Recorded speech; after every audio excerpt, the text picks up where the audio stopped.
in the glory of God's high story.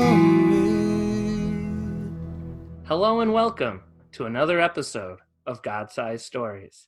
This week, my guest is Aaron from Christian Church of Estes Park. Aaron, tell us a little bit about yourself.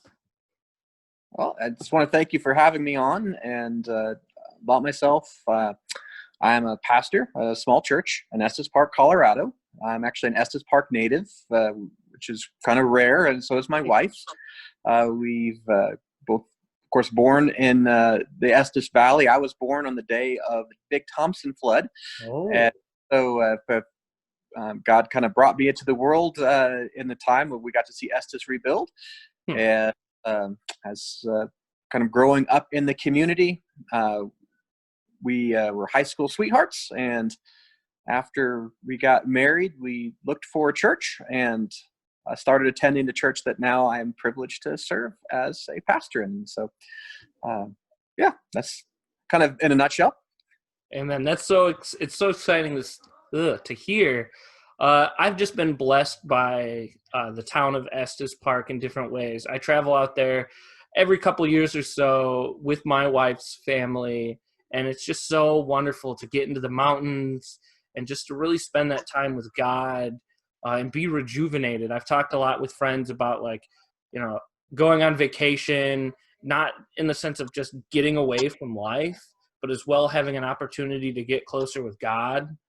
And the people there are usually so nice and welcoming, and the area is beautiful, and that is my place. Like, I know some people love the beach. No, I'll trade every beach in the world for a week in the mountains. I'm also excited and encouraged to hear the fact, too, that you talked about the high school sweetheart thing. My wife and I are actually the same, have a very similar story. So every time I hear them, I'm like, yes. So, Aaron, tell us a little bit about your church. I'm very curious to learn more. Yeah, the Christian Church of Estes Park it's a non-denominational church. It was started back in 1996, and what happened was in the 80s, there was basically one evangelical church in Estes Park, a wonderful church, and really served the valley well. And as churches grow, it started to have some internal struggles, and the body of Christ trying to figure out how to handle that. And what happened was through some hurt feelings and things like this, that church didn't split, but a lot of people split from the church and really started all of the other evangelical churches in Estes, from Rocky Mountain Evangelical Free Church, the Wesleyan Church, our church, certainly part of that. And so these other churches all kind of began around the same time, but really got an infusion from the other church that had that that division, which is, we see the devil at work, obviously stopping God, but then you see God at work, even through what the enemy meant for evil. God does good things. And so in that time, 1994, there was a group of folks from Estes, some from that other previous church, some who had moved in, and they started praying that God would build a body of believers in the Estes Valley that really sought his heart. And of course, that already existed in a lot of the churches that were there, but God put something special into this first group of people, and they started praying. And from that prayer group, eventually, there became a small congregation, and the church began. And as it began, there was a church that was close to us from a city that's closest to us in Longmont, and Lifebridge Christian Church. They wanted to help. And so they sent up a pastor to give some leadership and to preach on the weekends. And he was an associate pastor, and so he had his full-time job down in Longmont, but he gave up some of that time to come up and to help along our church. And it started pretty small, and it just never gained traction. And after about a year and a half, it basically was gonna die. Well, one of the elders that was on the board, there's three of them, knew of a young pastor who was from Cincinnati, who had been served on a church out there. It was a very large church for a while as a youth pastor, and the senior minister had stepped down, and so and the church decided to hire somebody else, and so he had to turn his resignation in, and so he was en route to Angel Fire, New Mexico, to do a church plant, and said, well, on the way out, why don't you stop in and interview here at our church? And so they did, and they felt God's call to Estes Park, and so his name, a man by the name of Scott Weber, and just one of the most godly men I have ever met. Well, Scott Weber was an excellent leader, preacher, all those things, and gave fresh vision to the church and the leadership that it needed. And so he went on staff in 1996. And from that point is what oftentimes we think of as the beginning point, the birth of the church, and started growing the church. Now, my wife Amy and I were married in 1997. I was an electrician at the time, and I was going to law school.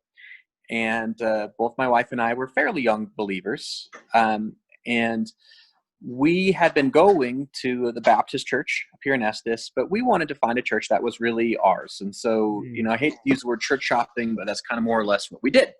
And so we were open to see, really, where do we want to raise our family?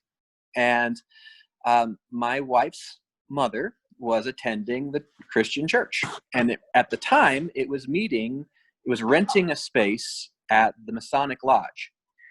And my wife and I, at the time, we were going to the Baptist church, but also we were very engaged in a very legalistic sect of Christianity. That was a kind of a group that met outside of the church, a parachurch type of thing. And we knew that there was something wrong with it, but we didn't quite know what.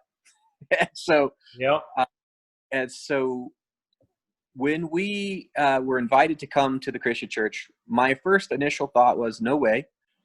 It's in the Masonic Lodge, it's, devil worshiping or something. Yeah, right. But that's where the church was there. And so my mother-in-law invited us. And so I said we would go because she's an awesome woman and I love her. And so we went, and it was, it's probably the strangest introduction to a church I'd ever been to. We pulled into the parking lot. There were a few cars there, not many. Big closed doors, not a lot of windows. So we get to this big open door, and I go to open it, and this older gentleman, one of the most homely individuals you'd ever see, opens the door and gives me a big hug.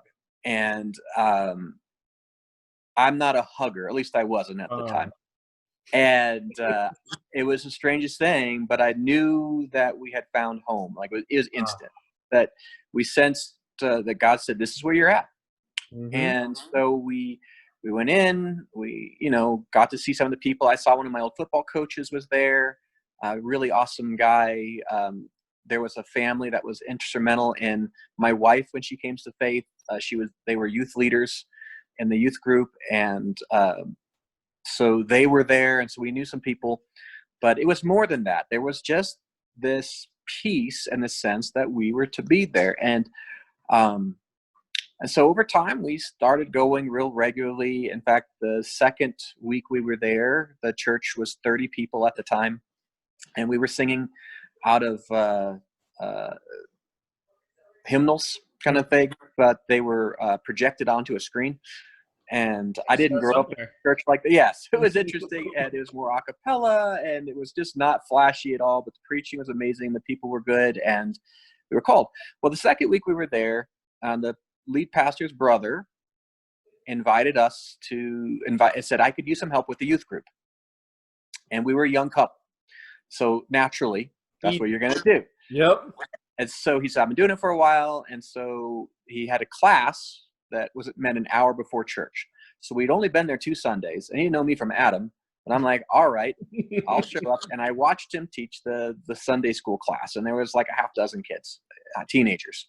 And wasn't terribly comfortable on them, but didn't matter. Well, then after I did that, the next week he said, all right, I've got a business trip I've got to do. I'm not going to get back till, late on Saturday, so I don't have time to prepare a message. Would you put together the lesson? Here's the material. I'll be there on Sunday. But so I said, okay. So I did, and it was a horrible lesson, but I did it. And and I realized I didn't know, the kids knew the Bible so much better than I did that were in that class. They all knew the Bible better than me. But I was willing. Yeah. And then third week, after that, he called me up on Thursday and he said, I've been doing this class for a long time. You did a great job last week, which was a total lie. But he said, I think you should go ahead and do this. And so within, a month of being at the church, now I'm leading a Sunday school class for teenagers, and was one of the most humiliating and stretching and wonderful experiences.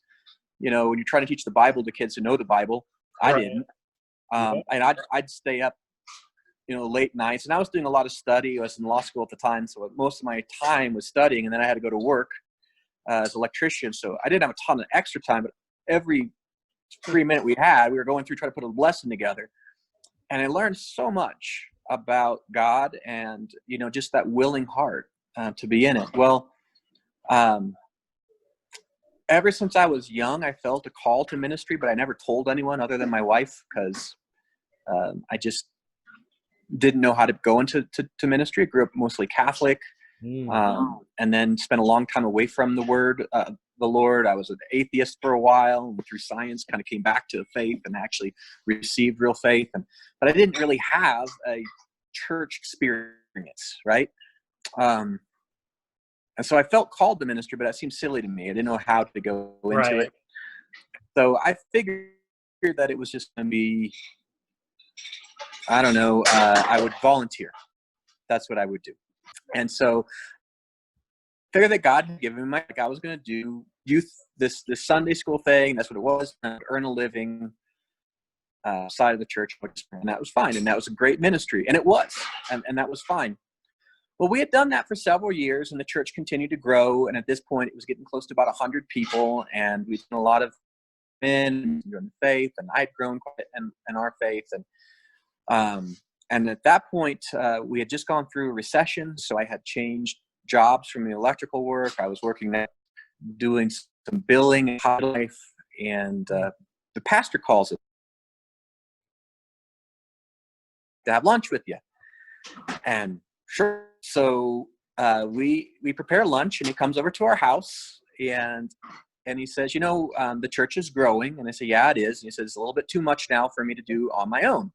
And I thought that makes sense, right? And he said, well, the elders and I had the meeting, and we see a call to ministry in you.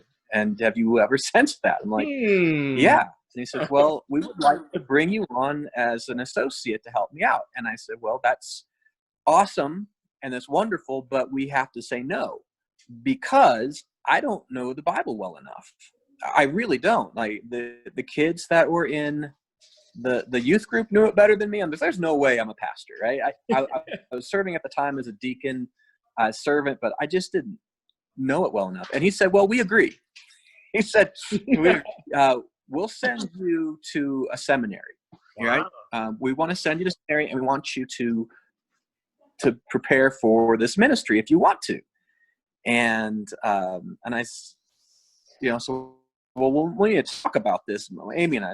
So Amy and I, had that moment when the pastor left, and we were like, I can't believe this happened, right? This desire, but what are we supposed to do? And so we prayed about it, and a real conviction on my heart was that I'm going to be in ministry. My wife is also, she's my helpmate. We're bonded. Exactly. So she needs to also be trained, right? I'm in it, she's in it. And so we called the pastor up, and I said, well, this is probably a deal breaker. But if you're going to send me to seminary, we have to send my wife as well. And he said, well, okay, well, we'll have to go ask the elders. And they were on board. Wow. And so we looked at different schools, and the problem was at seminaries, we sat in classes and stuff, is that they were all about how the Bible ties together, right?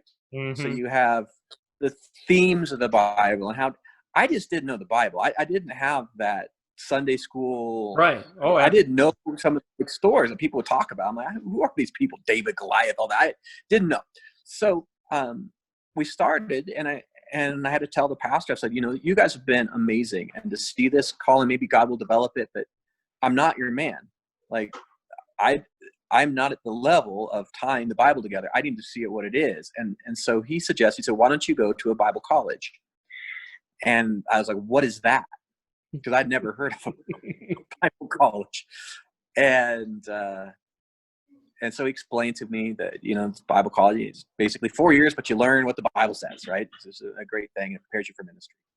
And he went to one called Ozark Christian College. And so my wife and I enrolled. We went there, and the church continued to grow in this time. It got to a point where we were able to then, the Masonic Lodge basically kicked us out without telling us. And so we had to go find something real fast. And God opened up an opportunity for the land that we now have. And the church moved into that. And so while we were off at Bible college, the church was getting set up, and now where our church home is. And the amazing thing is this small congregation with all of those extra things, they prayed for us. They supported us. They sent us, obviously, financial support, but also just encouragement and care and those things. The lead pastor was there helping mentor me in the process. And so when we graduated, we came back, and they held a position for us. And they told us the entire time, if you want to work somewhere else, if you feel called somewhere else, we don't want to stand in the way of God. You just go, right, with our blessing. But we never felt called anywhere else. And so they held a position. And then 2003, I came on staff as an associate pastor. I ran the youth group and youth ministries and things like this. And the church just continued to grow. And I had 10 years of working under Scott Weber, and he mentored me in ministry. And I think that's probably the greatest education a person can ever do. And the goal was, when he was ready to retire or whatever, then I would become lead pastor and serve the church. And then we would develop new disciples. Yep. And that's exactly what happened. In 2013, Scott Weber felt his work was done, and he'd laid the foundation, and he was ready to move on. And so he moved to Florida and helped another church that was really unhealthy and put them back on their feet. A gifted, amazing guy. The church brought me on as lead pastor, and got to work with our elders and our church, our congregation, and continue to help it grow and develop, casting vision, building on the foundation that we've had in the past. And so we've gone from our first thing when we first started was, we are Christian Church of Estes Park is a fellowship of believers. And that fellowship is really important to us at our core. It's a very highly relational church with a great commitment to the Great Commandment and the Great Commission. And that is, to know God's love and to show God's love and to grow in God's love and to go and share God's love with other people. And that really has been the identity of our church right from that very beginning. In 2013, when I became lead pastor, I've learned early on that Scott did a good job showing me that you cannot lead a church if you're not connected to the Lord.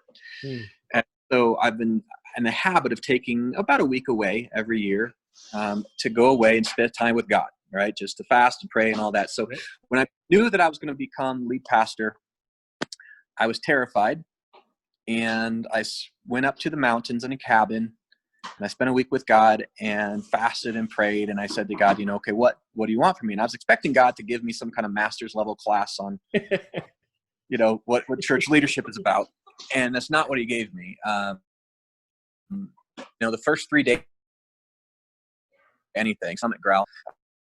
And I was just in silence and just waiting on him. And then I know not audibly, it'd probably scare me. If I did, it was definitely a sense in my spirit of, about 3 days of saying, God, what have I asked the church? What did I ask? And, what came to mind for me is, great commitment to the Great Commandment and the Great Commission. And so we want to love God with everything, right? And love other people. And that love needs to be demonstrated through our commitment to discipleship, right? To disciple making. And so over the next couple of days, really going down is, what does that mean? And so from that point, the vision of our church built upon, the being a fellowship that's greatly committed to the Great Commission, Great Commandment, but then to really honing that into, we are disciples of Jesus. That's who we must be at our core. You have to start there. You're disciples of Jesus. That also build disciples of Jesus. And so since 2012, 2013, really, that's really what we focused on is growing as disciples that make disciples. And so we switched a lot of things up from our worship service, giving people a discipleship experience of how we do worship, in our worship time to pray, time to worship God through service, time to worship God through our communion and through our offering and through the message and all those things. But then also developing a discipleship mentality of really partnering and pairing people and building, and our life groups is understanding that we need to be growing closer to Jesus. And as we do, we need to be helping other people grow closer to Jesus. And so that really is at the fabric then of the culture that's there. And then in 2018 and 19, again, meeting with God at my yearly getaway, and sense that God said, okay, well, all churches are disciples of Jesus that build disciples of Jesus. Like that's what every church in Estes is supposed to do, right? That's all of us, Sure. And around the world. Really. So then specifically, where do we fit in that? Because we're not the only Christian church in Estes. There's the Baptist church, there's a E-Free church, there's Assemblies of God church, right? There's all these other people that disagree with me on a lot of really important but non-essential things, that we're going to be in the kingdom together, and then I get to tell them that, hey, we were right, but we'll all be there together. That's but we fill a portion of that. So what is it that we're to do? And we want to saturate this valley. We feel called here with the gospel of Jesus Christ, that every human that lives in Estes Park will know who Jesus is, and what he's done for them, how they can receive it, and what they need to do. And there would be a fellowship or a place that they know they can turn to become a believer and to walk the disciple life. And whether that's our church or a different one, doesn't matter. But we want to saturate the Estes Valley with the gospel of Christ. And so say, well, we all have a part in that. We are a body in the Estes Valley. What are we going to do? What's our role? And it was through that time that really have that vision of, we're disciples of Jesus that build disciples, but then we don't want to just build disciples, right? Think about building disciples as kind of like, So building disciples, you don't want to just make disciples in the culture. Like if we saturate the Estes Valley, we only impact the people that live here now. What happens about the next generation? And one thing about living in Estes, and it's very hard for those of us who are here long term, is that most people only stay here 3 years. So every 7 years, 80% of my congregation is brand new. I am constantly having a new congregation. In order for us to maintain the size of church that I have, we've got to bring in about 20% new people every year, right? So we've got to be active in reaching out. And here's the thing is, like, what happens if our church stopped existing? Well, within 3 years, it's like we would have made no impact on the Estes Valley, right?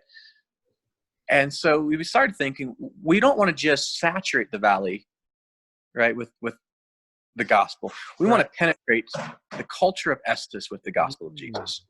We want to transform the very nature of this community, because it's not about our church. I mean, God could end our church tomorrow, which is fine. The church wouldn't end, right? Its kingdom, a capital C church would still be there.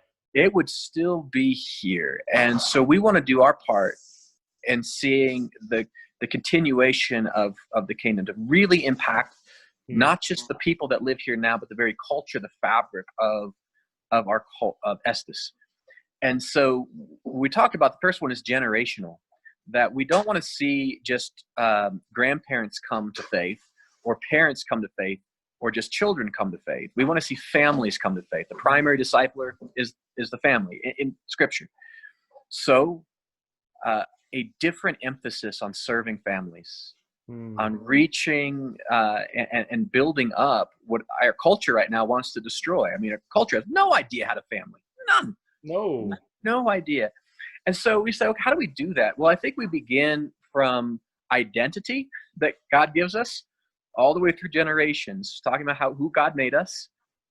How do we meet him? How do we fulfill the roles and the responsibilities he's given to us as men and as women, as husbands, as wives, as parents, as children, as grandparents, as grandkids, right?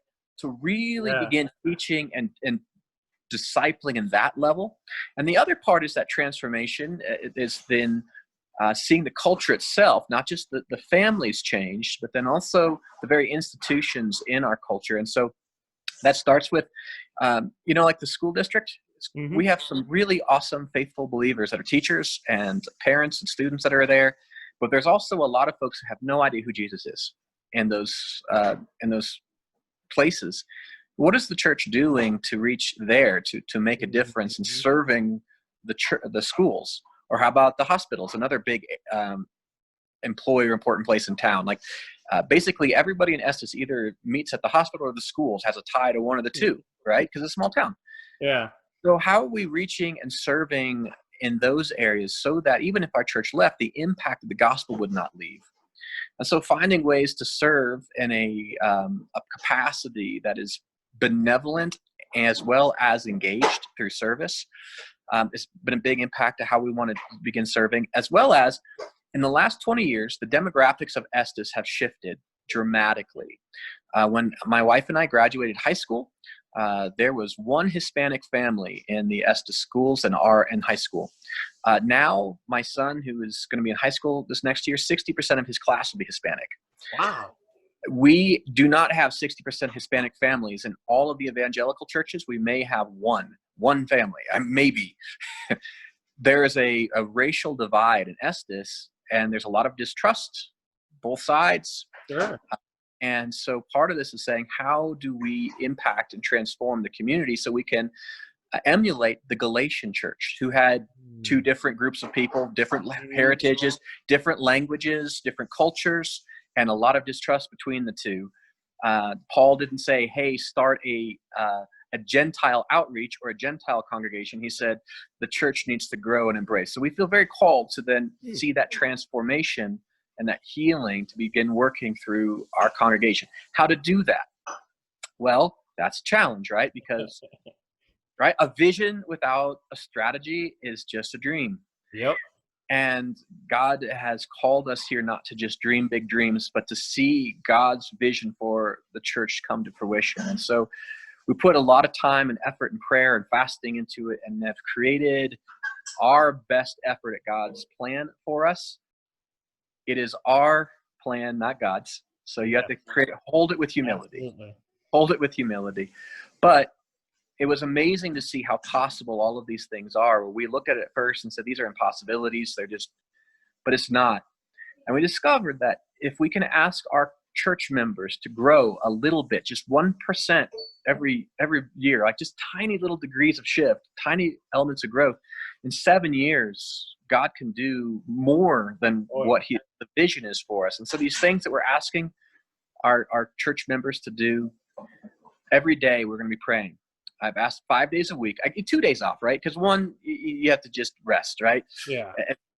And another one because, it's nice to like push our people. But 5 days, every day of the week to pray. And we have a specific thing every single day as a congregation that we are praying together about.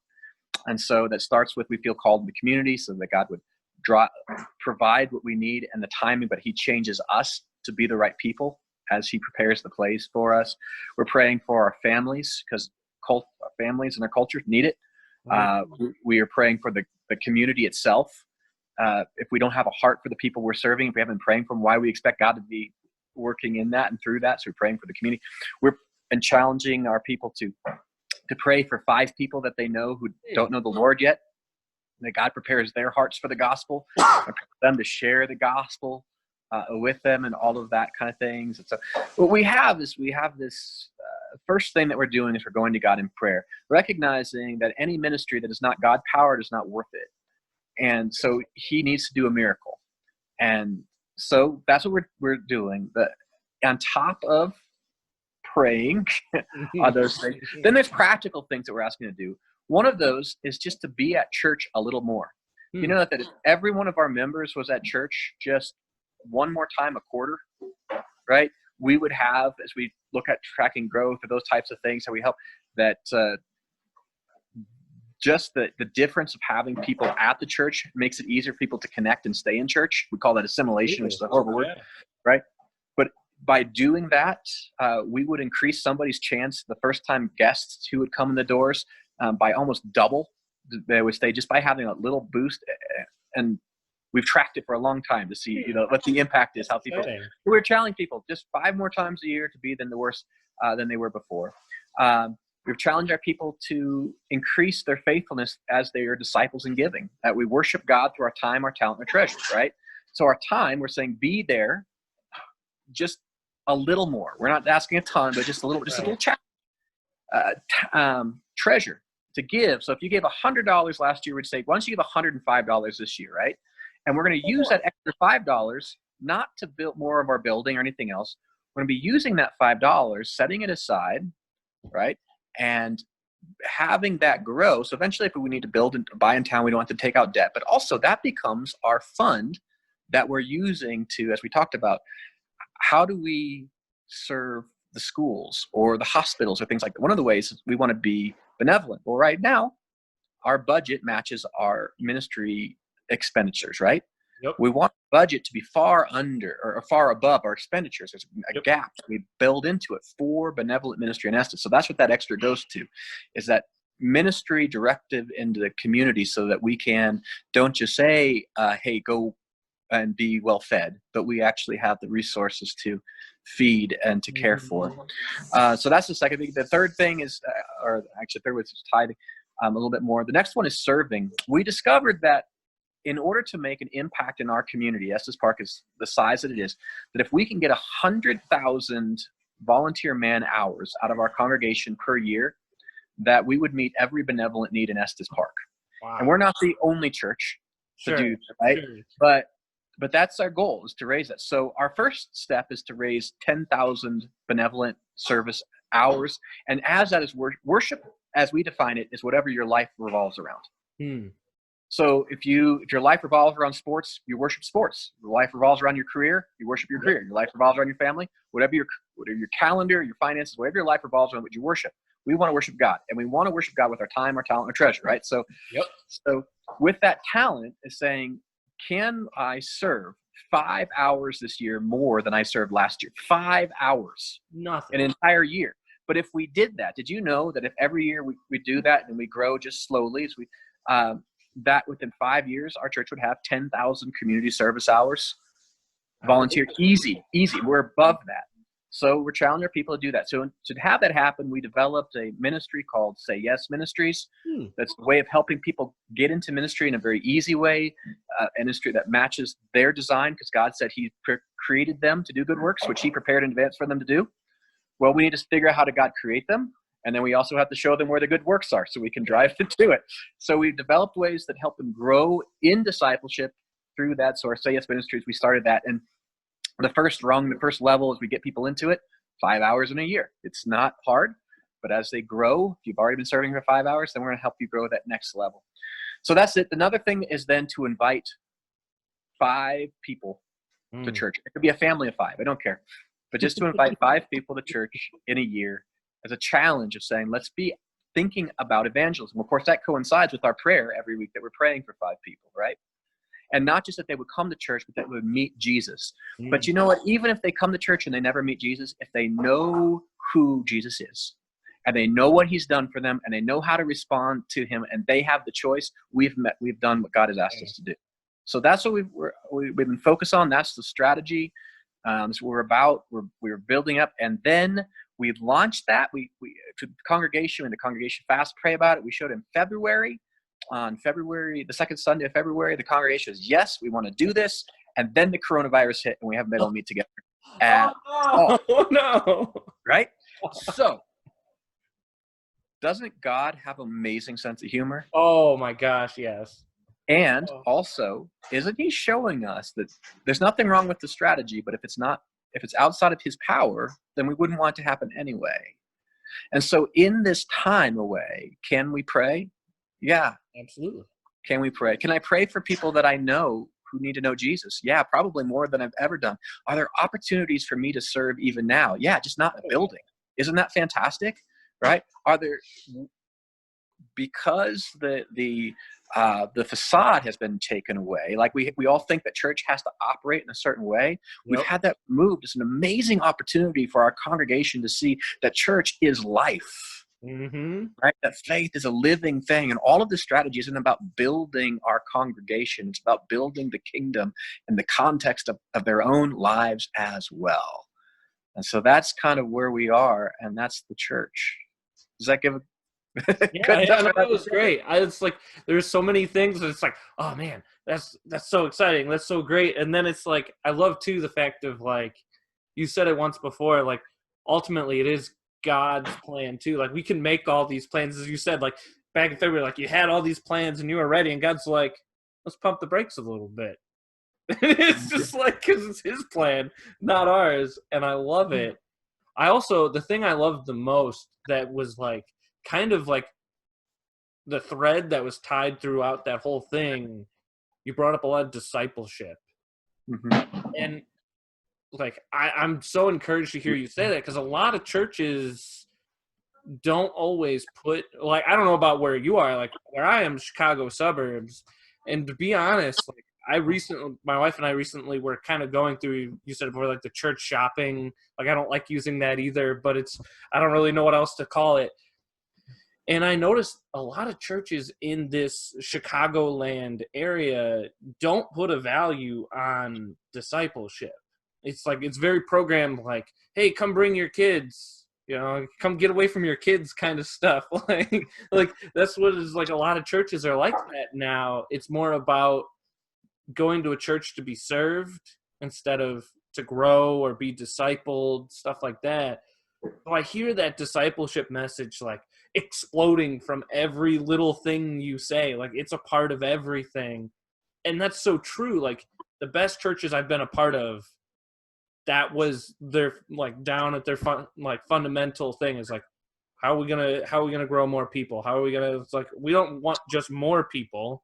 Like that, what are we gonna do with more people? We want more effective people, kind of thing. And it's just like, the people can feel that, because if they feel like they're just a number, they're going to be like, well, I'm just a number, I'm out of here. But if they're like, I'm part of something, like you were saying, like, I think that's why the people back in February are excited, like, oh, I get to be a part of this. Like, I get to be a part of this body. I get to help build this. Like that. Oh, I'm so encouraged to hear that, because you mentioned it a little bit. Estes Park is very much like I look at it as a seasonal town. A lot of people do as well. Like if you look at the amount of people downtown in July compared to December, can you even go downtown in December? I don't even know. Yeah, you can, although they don't look too much difference now with the virus. It's like, with such a changing, like constantly changing population, to have an attractive thing like that is such an encouragement to me.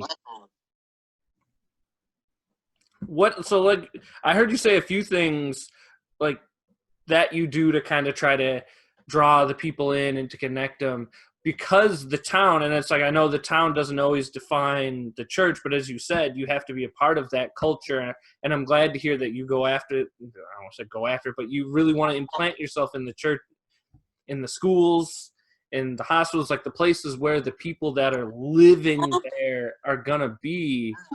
Mm-hmm. What are some other things you do? Because, like, I'm sure you get small boosts in summer with people that live in town just in the summer. Like, what do you, like, is there specific things you do to try to reach out when you know there's going to be extra people in town because a festival's happening, stuff like that? Yeah, our church, just location that we're outside of Estes, about 3 miles, but it's outside of the valley, and so there's a mental block. Like people think I might as well be on the moon. We don't get a lot of visitors, even though our located on a highway that way. And that really isn't our focus. Eventually, I think maybe there's another church in town that really has a vision for the guests that come and to reach them. And so I think they're doing a pretty effective job at that. And maybe God will join us in that at some point. But our vision right now is that generational transformational discipleship. And so what we find is in the summertime, normally, not this year, it's weird this year, but normally, most of those that are working class in Estes make their money during the summer months, and the economy slows down. Then they come back. So in the summertime, we have a huge drop off of those that just can't come on Sunday because that's when they have to open their stores or things like that. Yeah, that's a busy but day downtown. we gain. Yeah, so we end up serving a lot of the folks who come into town that are here only in the summertime. They join the congregation. The seasonal workers, college students, ranch hands, camp folks like that. We get a lot of those folks. And so the congregation just changes. Numbers really don't change all that much for us. It's just who we have.